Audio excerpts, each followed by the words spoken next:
Jesus Nazareno, sinasamba ka namin, pinipintuho ka namin, aral mo ang aming buhay at kaligtasan.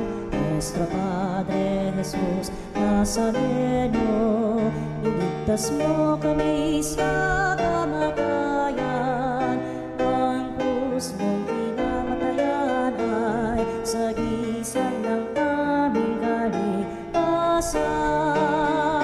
Nuestro Padre Jesus,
sa ngalan ng Ama at ng Anak at ng Espiritu Santo. Amen. Ang pagpapala ng ating Panginoong Hesukristo, ang pag-ibig ng Diyos Ama, at ang pakikipagkaisa ng Espiritu Santo, naway sumainyong lahat. At sumainyo rin.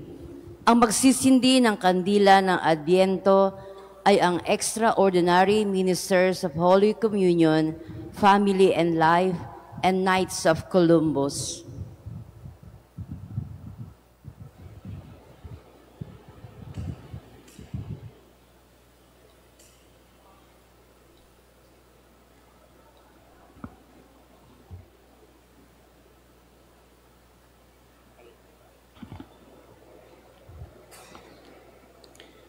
Dakilang Ama, sa patuloy naming paglalakbay sa panahon ng Adbyento, sinisindihan namin itong kandila ng pag-asa at kapayapaan at ang kandila ng galak. Pagkalooban mo kami ng lakas ng loob na maranasan ng tunay na galak na dulot ng pagdating ng iyong anak. Galak sa gitna ng kawalan ng pag-asa, galak sa panahon ng kabiguan, at galak sa harap ng pag-aalinlangan. Tayo ngayon ay nasa ika-6 na araw ng ating pagsisimbang gabi. Mga kapatid, aminin natin ang ating mga kasalanan upang tayo'y maging marapat gumanap sa banal na pagdiriwang. Inaamin ko sa makapangyarihang Diyos at sa inyo mga kapatid, na lubha akong nagkasala sa isip, sa salita at sa gawa, at sa aking pagkukulang. Kaya isinasamo ko sa mahal na Birheng Maria, sa lahat ng mga anghel at mga banal, at sa inyo mga kapatid, na ako'y panalangin sa Panginoong ating Diyos. Kawaan tayo ng makapangyarihang Diyos, patawarin tayo sa ating mga kasalanan, at patnubayan tayo sa buhay na walang hanggan. Amen. Amen.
Manalangin tayo.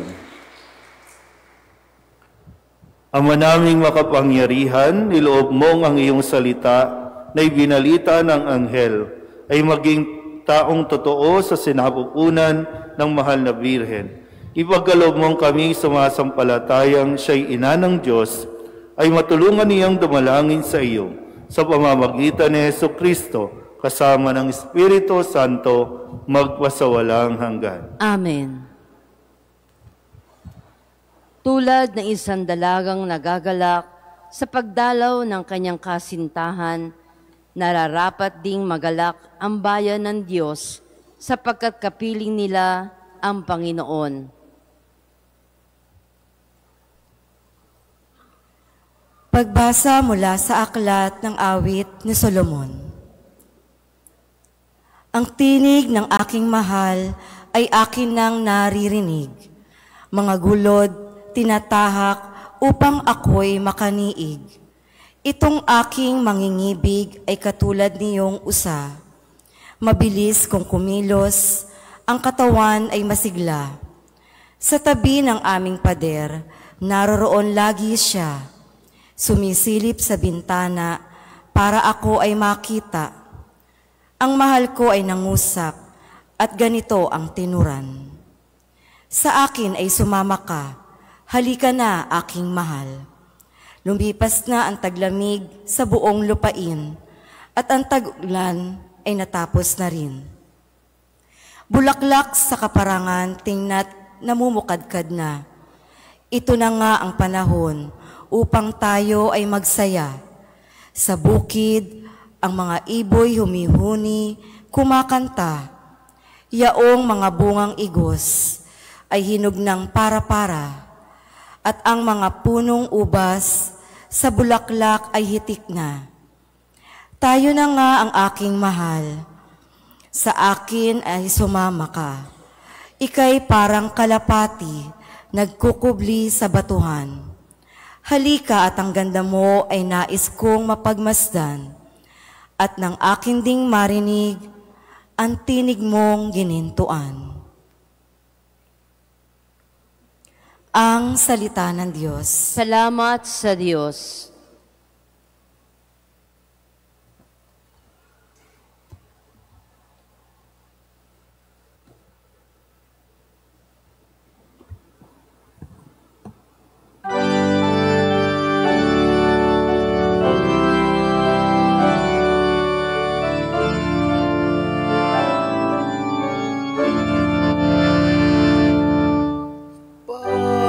Panginoon, papuri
Emmanuel na hari namin, halina't kami sagipin, at utos mo'y tutuparin.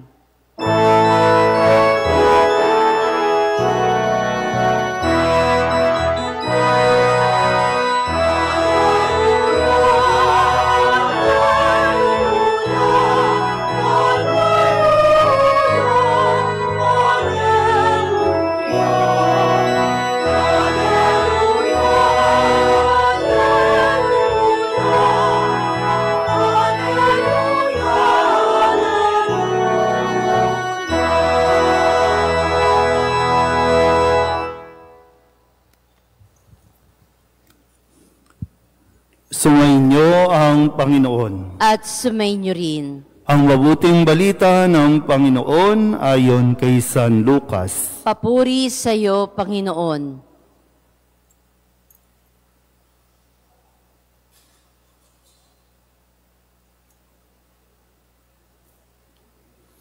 Si Maria ay nagmamadaling pumunta sa isang bayan sa kaburulan ng Judea. Pagdating sa bahay ni Zacarias, binati niya si Elizabeth.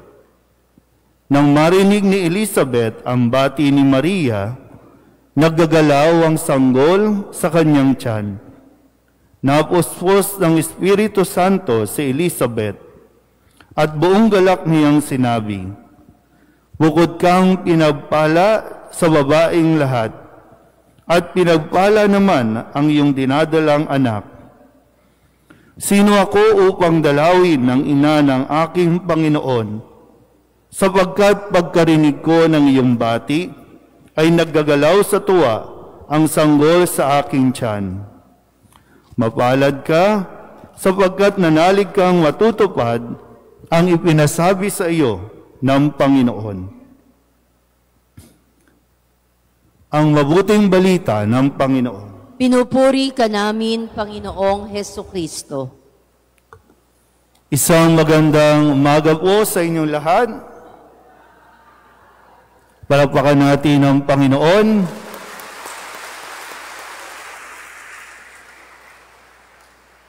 Sabihin niyo nga muna sa katabi ninyo, pinagpala ka ng Diyos. Sana po, tanggapin mo yan, paniwalaan mo yan, ikaw ay pinagpapala ng Diyos. Konting recap lang tayo muna, Malinaw pa po ang aking pagsasalita. Ano ba nangyari kahapon sa kwento natin kahapon?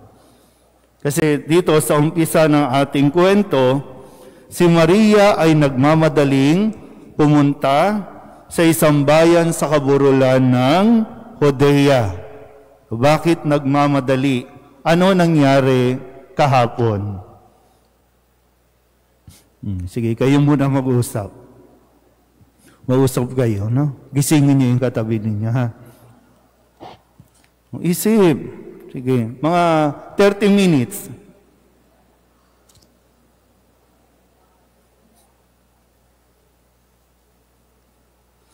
Sirit na? Okay. Kahapon, narinig na natin yung kwento kung ano talaga ang totoong nangyari. Kung ano talaga ang totoong kwento tungkol kay Maria. Hindi siya nagloko, hindi niya niloko si Jose, hindi siya pumatol sa iba, pero siya ay nabuntis dahil sa kagagawan ng Espiritu Santo. At yan ay ipinahayag sa kanya ng anghel ng Panginoon na siya ay maglilihi at manganganak ng isang lalaki. At ang tanong ni Maria, paano mangyayari ito? Kasabay na siguro ng paano mangyayari yan, hindi pa kami nagsisiping ni Jose. Nakatakda pa lang kaming ikasal. Paano to? Kaya sabi ng anghel, bababa sa iyo ang Espiritu, lulukuban ka ng kapangyarihan ng kataas-taasan. So mula doon sa tanong na paano to? Anong gagawin ko? Paano yan? Para bang, problema to. May malaking problema na pagdadaanan si Maria. Pero sinabi ng anghel, tandaan mo, doon lang niya nalaman yung pinsan mo, si Elizabeth, ika-6 na buwan na ng kanyang pagdadalang tao. Si Maria, kakarinig lang ng balita na mabubuntis ka. Nalaman niya, 6 na buwan na palang buntis ang kanyang matandang pinsan na si Elizabeth. Anong ginawa ni Maria? Pinuntahan niya agad si Elizabeth para ito ay tulungan. At sa presensya ni Maria, sa kanyang pagdating doon sa bahay nila Elizabeth, napuspos ng galak si Elizabeth, napalundag sa tuwa kahit yung sanggol na nasa tiyan ni Elizabeth ay naramdaman yung presensya ni Maria. At hindi lang si Maria, kundi yung dala-dala ni Maria na nasa kanya ng sinapupunan. Naintindihan pa ba? Okay pa tayo? Sinisikap kong daan-dahanin para maging malinaw. Kasi magandang makita natin ito, no? Si Maria, mayroong pinagdaraanan, pero pinili pa rin niya na pumunta kay Elizabeth at paglingkuran si Elizabeth, tulungan si Elizabeth na mayroon ding pinagdaraanan. Sabihin niyo nga muna sa katabi ninyo, hindi lang ikaw ang may problema. Di ba? Ano ba nangyayari kasi kadalasan? Kapag may problema tayo, ano nangyayari? Nakasentro na sa ating sarili ang mundo, na para bang tayo lang ang may problema. At napipigilan tayong tumulong sa iba dahil mas iniisip natin, bakit? May problema din ako Kaya tuloy, sa tuwing pumupunta tayo sa ibang lugar, sa ibang bahay, kaya mismo sa pamilya natin, kapag pumupunta tayo, ano ang nagiging dala natin? Dinadala natin lahat ng problema, binibigay natin lahat ng problema.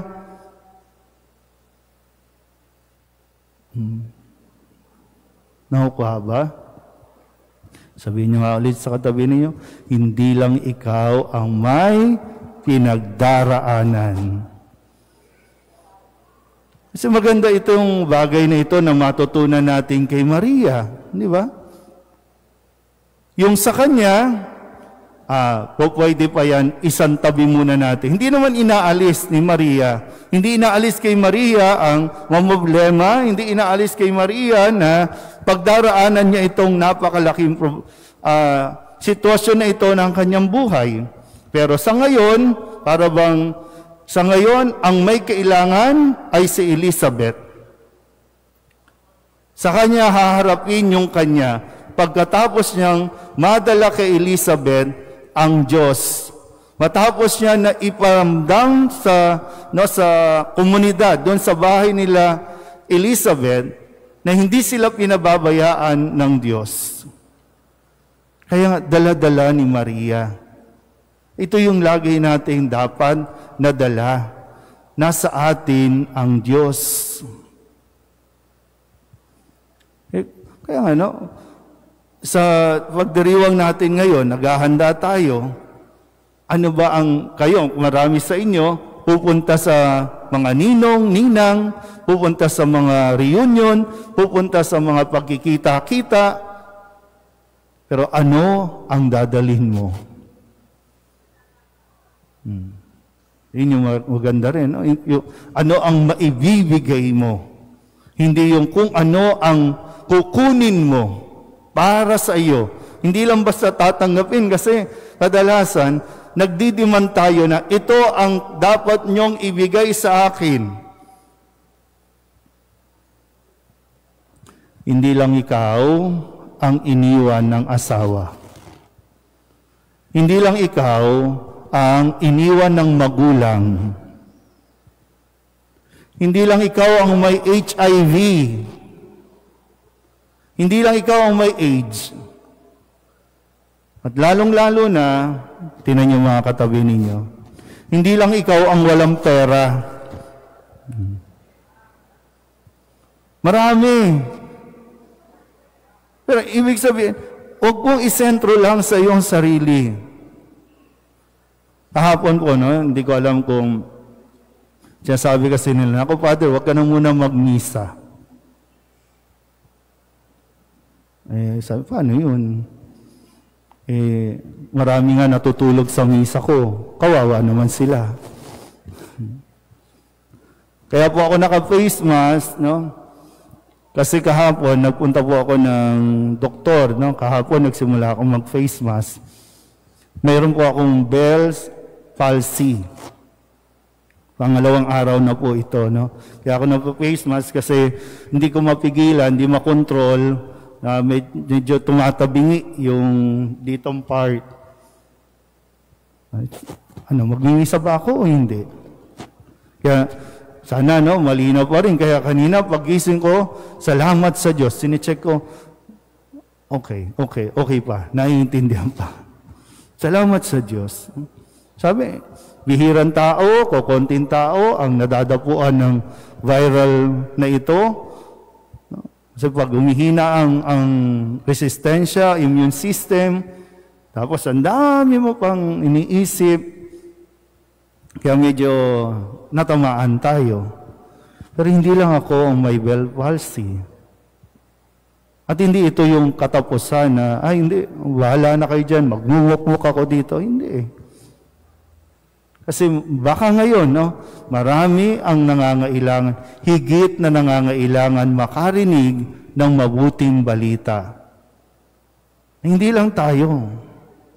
At kadalasan din, yung ating mga problema, natutugunan, nasusolusyonan sa pagtulong natin sa kapwa. Sa pagbisita natin sa kapwa. Ganyan kahiwaga, no? Ganyan ang hiwaga at misteryo o paraan ng Diyos para sagutin din ang iyong problema. Balik tayo kay Maria. Si Maria, batang-bata pa, ngayon buntis. Si Elizabeth, matandang-matanda na, ngayon buntis at manganganak na. Maraming matututunan si Elizabeth at si Maria kay Elizabeth kung paano magdalang tao, kung paano manganak. Ano ang dapat niyang gawin? Ano ang dapat niyang matutunan? Diba?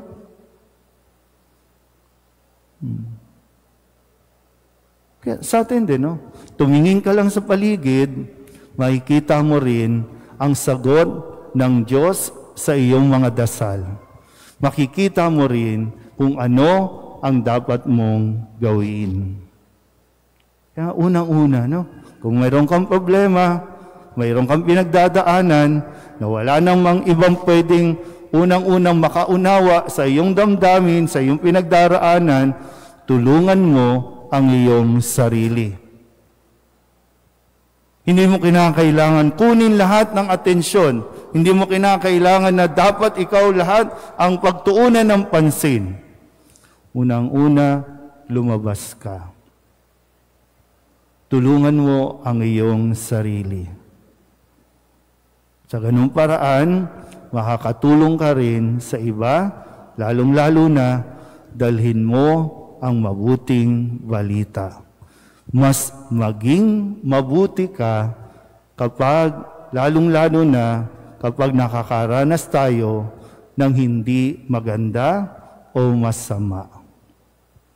Sabihin niyo nga ulit sa katabi ninyo, maging mabuti ka. Ayaw niyo na naman, ha? Anong dahilan? Bakit tayo mas pipiliin natin maging mabuti? Dahil tayo ay unang-unang pinagpala ng Diyos. Amen?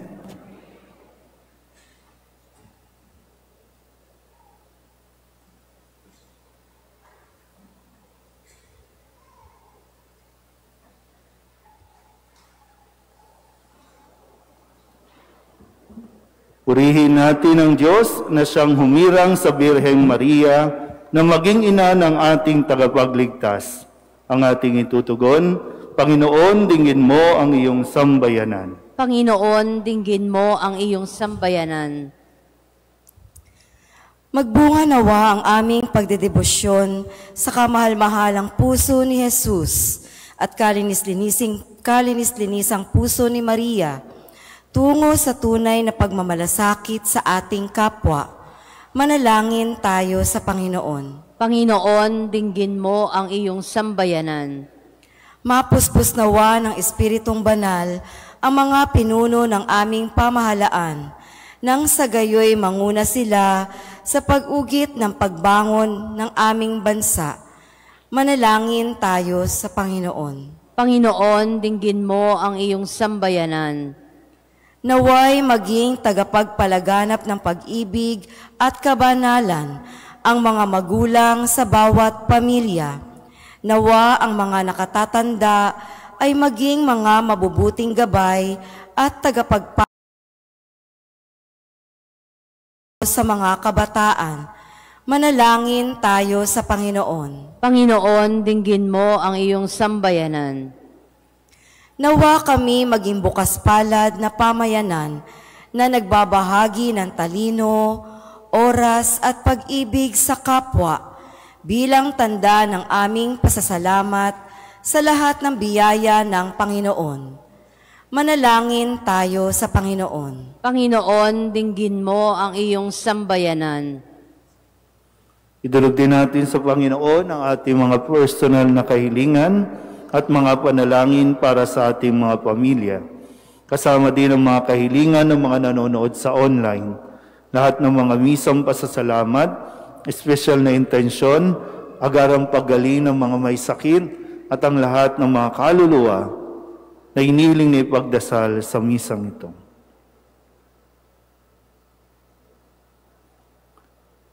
Ang lahat ng ito iniiling namin sa ngalan ni Kristo ang aming Panginoon. Amen.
Manalangin kayo mga kapatid upang paghahain natin ay kalugdan ng Diyos Amang makapangyarihan. Tanggapin nawa ng Panginoon itong paghahain sa iyong mga kamay, sa kapurihan niya at karangalan, sa ating kapakinabangan at sa buong sambayanan niyang banal. Ama naming lumikha, ang mga alay naming nakahain sa iyong dambana ay pabanalinawa ng paglukob ng banal na Espiritu na pumuspos sa sinapupunan ng mahal na Birheng Maria upang magdalang tao at magsilang sa iyong anak na siyang namamagitan magpasawalang hanggan. Amen. Sumainyo ang Panginoon. At sumainyo rin. Itaas sa Diyos ang inyong puso at diwa. Itinaas na namin sa Panginoon. Pasalamatan natin ang Panginoong ating Diyos. Marapat na siya ay pasalamatan. Ama naming makapangyarihan, tunay ngang marapat na ikaw ay aming pasalamatan sa pamamagitan ni Jesucristo na aming Panginoon. Ang pagsusugo mo sa Kanya ay pinahayag ng lahat ng mga propeta. Ang pagsilang niya ay pinananabikan ng mahal na Birheng Kanyang inang tunay sa kapangyarihan ng Espiritong Banal. Ang pagdating niya ay inilahad ni San Juan Bautista sa kanyang pagbibinyag. Ngayong pinaghahandaan namin ang maligayang araw ng kanyang pagsilang, kami nananabik at nananalangin lubos sa makaharap sa kanyang kadakilaan. Kaya kaysa ng mga anghel na nagsisiawit ng papuri sa iyo, nang walang humpay sa kalangitan, kami nagbubunyi sa iyong kadakilaan.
Ama naming banal, ikaw ang bukal ng tanang kabanalan.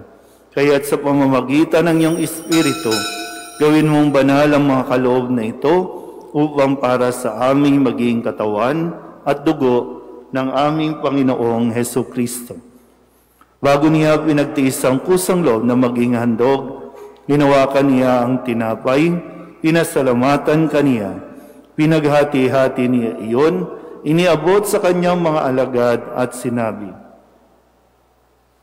"Tanggapin ninyong lahat ito at kanin, ito ang aking katawan na ihahandog para sa inyo."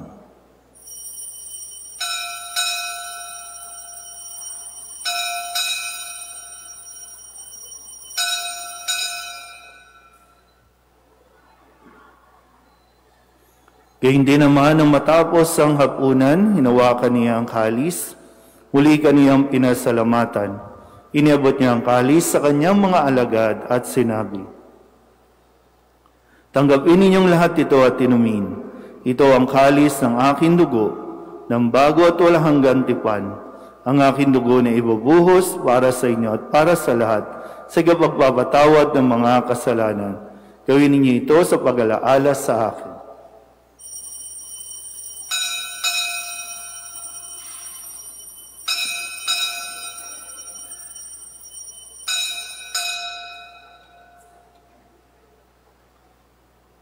Ipagbunyi natin ang misteryo ng pananampalataya. Amen.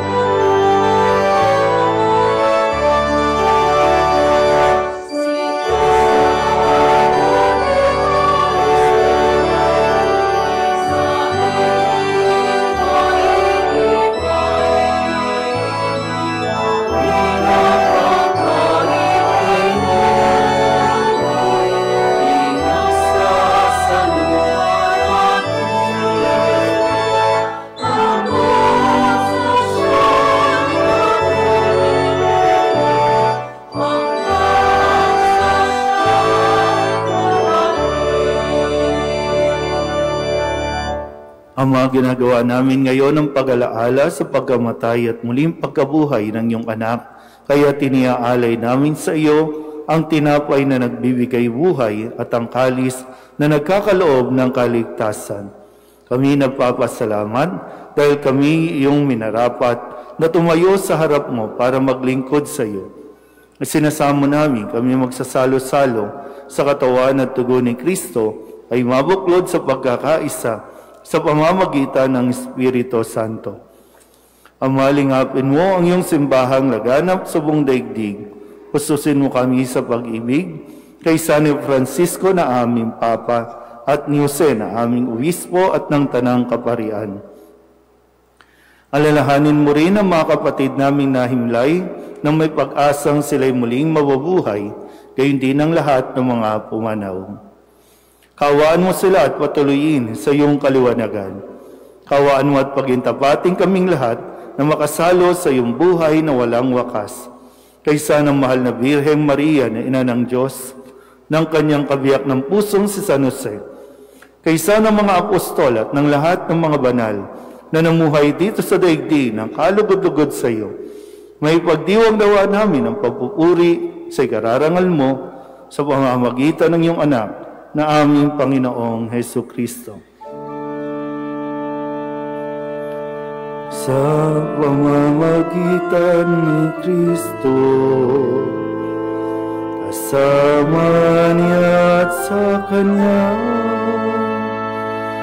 ang lahat ng parangal at papuri ay sa iyo, Diyos Ama, makapangyarihan, kasama ng Espiritu Santo, magpasawalang hanggan.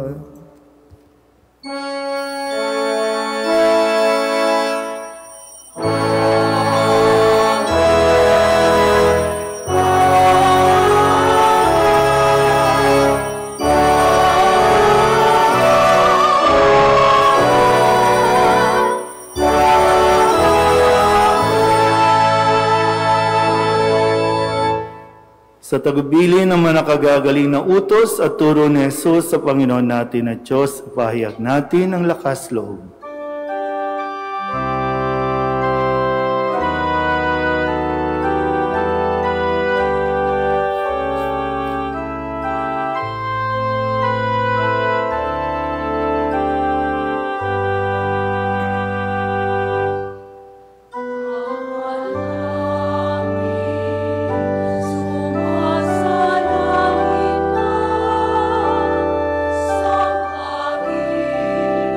Oh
Hinihiling namin kami iadya sa lahat ng masama, pagkalooban ng kapayapaan araw-araw, iligtas sa kasalanan at ilayo sa lahat ng kapahamakan, samantalang aming pinananabikan ang dakilang araw ng pagpapahayag ng tagapagligtas naming si Jesucristo.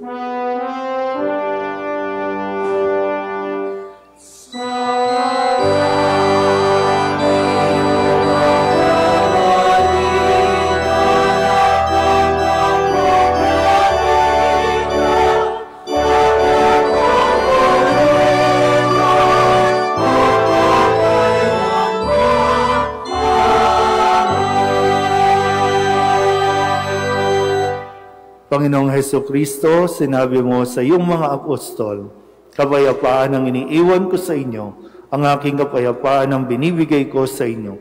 Tunghayan mo ang aming pananampalataya at huwag ang aming mga pagkakasala.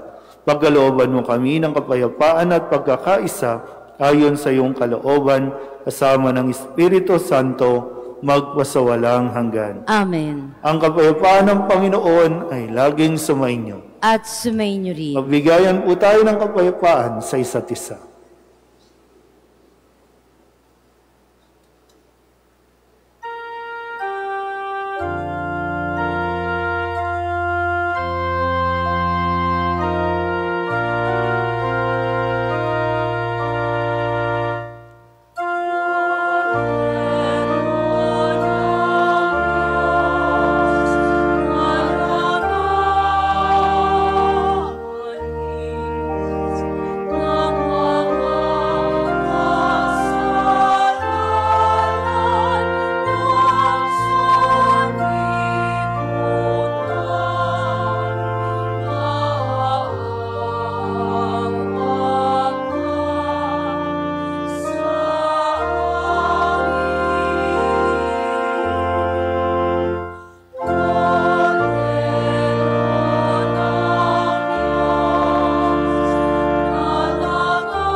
Ito ang kordero ng Diyos. Ito ang nag-aalis ng kasalanan ng sanlibutan. Mapalad ang mga inaanyayahan sa kanyang piging. Panginoon, hindi ako karapat-dapat na magpatuloy sa iyo, ngunit sa isang salita mo lamang ay gagaling na ako.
Manalangin tayo. Ama naming mapagmahal, sa aming pagsasalo sa banal na hain, lagi nawa naming madama ang iyong kagandahang loob upang kami magkamit ng kaligtasan. Pakundangan sa pagkakatawan tao ng iyong anak, ngayong aming ginugunita ang kanyang ina, sa pamamagitan din ni Jesucristo, kasama ng Espiritu Santo, magpasawalang hanggan. Amen. Magsiupo po sumandali para sa mga pabatid. Una, sa panahon ng mga simbang gabi, inaanyaya ng lahat na tangkilikin ang programa ng simbahan ng pagkakawanggawa sa mga kapatid nating higit na nangangailangan ng tulong. Christmas balls and lights para sa ating taunang parish gift giving. Maaaring makuha ang mga ito sa booth sa may patio ng simbahan. Gayun din maaaring mag-alay ng mga school supplies sa mga misa. Ang mga ito ay pamamahagi sa ITA community sa Pampanga. Ikalawa, suportahan ang mga pangangailangan ng simbahan sa pamamagitan ng pagtangkilik ng ating mga parish merchandise na maaaring makuha sa ating parish office o sa may booth sa may patio ng simbahan. Magsitayo na po ang lahat. Konting karagdagan po, hindi pa natin nababanggit yung schedule natin sa 24 midnight. Ang misa natin ng 24 ng gabi ay 7 p.m. at 9 p.m. So pili po kayo sa dalawang yan. Sana makapagsimba po kayo bago po mag Noche Buena. So 7 p.m. at 9 p.m. ang misa sa December 24 midnight. At sa December 31, ang atin namang misa bago po magtuluyang magputukan ay 6 p.m. at 8 p.m. So pakisama po sa announcement sa mga susunod na misa, yung ating midnight mass at yung December 31. At muli kayo ay nanyayahan na mag-donate, hindi lang po sobre, kundi mga school supplies para po sa pagtulong natin sa iba na nangangailangan ng mga gamit pang-eskwela. Ito ay dadalhin sa AITA community sa Porac, Pampanga. So sa mga susunod po na mga schedule ng mga misa po natin. At nawa kung wala pang kalendaryo ang inyong mga bahay, yan po ay patron natin. Yung larawan ay patron na si San Jose. O pwede nyo pong palitan yung mga kalendaryo ninyo na puro alak at puro mga sexy na mga katawan. Palitan nyo na po ng St. Joseph image nang tayo po ay lubusang pagpalain ng Panginoon. Sumainyo ang Panginoon At sumainyo rin. at pagpalain kayo ng makapangyarihang Diyos, Ama at Anak at Espiritu Santo. Amen. Tapos na ang banal na misa, humayo tayo sa kapayapaan ni Kristo. Salamat sa Diyos.